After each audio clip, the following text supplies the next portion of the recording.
Ça s'appellera Clinique des religions. C'est une espèce de séminaire ou d'atelier plutôt, où on parlera des religions un peu autrement que ne le fait la psychanalyse, qui y voit une névrose, Freud a dit, névrose obsessionnelle de l'humanité, d'autres y voient une perversion, un fétichisme, etc. Et moi je crois que les religions sont une manière qu'a l'humanité de construire un lieu de parole, c'est-à-dire presque d'avoir à qui parler. Parce que quels que soient les rites, les religions asiatiques, monothéistes ou égyptiennes ou autres, il y a toujours le point central, c'est l'offrande qu'on apporte. Et si on n'a pas d'offrande, on apporte des paroles. D'ailleurs, on peut apporter une offrande avec des paroles.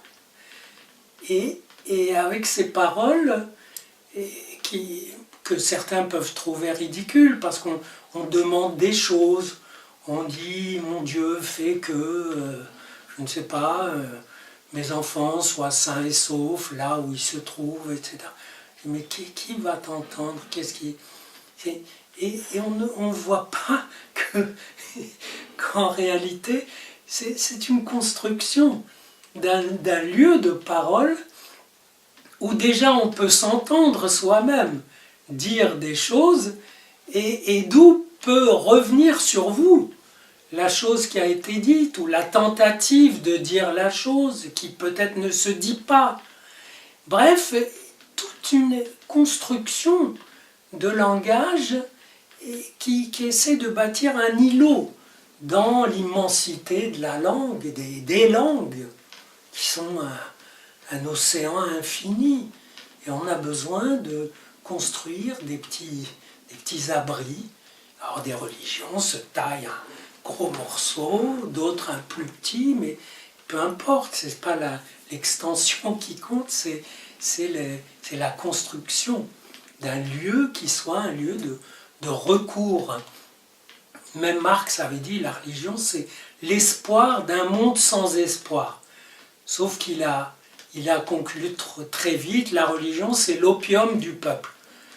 Mais l'opium, c'est pas mal déjà, parce qu'on se shoot avec. Mais il ne voit, lui, que l'aspect fétiche.